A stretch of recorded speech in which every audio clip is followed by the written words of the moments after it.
زينة الأنثى شعرها، عشان كده كل الستات بتحاول إنها تهتم بشعرها بطريقتها الخاصة. في منهم اللي بيلجأ للكريمات الطبيعية والماسكات، وفي منهم اللي بيلجأ للوصفات الجاهزة زي الكريمات الجاهزة. النهاردة معانا وصفة لترطيب الشعر في المنزل بمكونات طبيعية وكلها بتمد الشعر بكمية من الفيتامينات هنعرفها دلوقتي. أول مكون معانا هو الموز، والموز بيحتوي على فيتامين 6 والكولاجين. كولاجين طبيعي بيتحط على الشعر، وبيفضل في الوصفة دي ان الموزة تكون مستوية مش ناشفة او خط.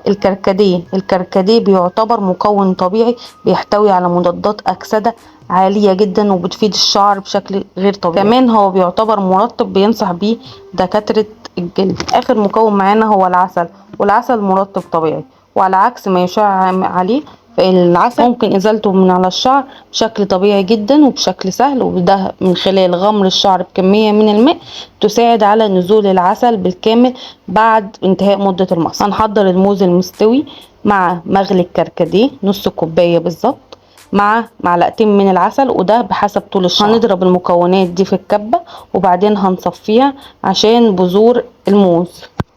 بعد كده هنحط الماسك بالكامل على الشعر لمدة من 25 ل 30 دقيقة، وبيفضل ان الماسك ده يكرر مرة اسبوعيا عشان تحصلي على النتيجة المطلوبة.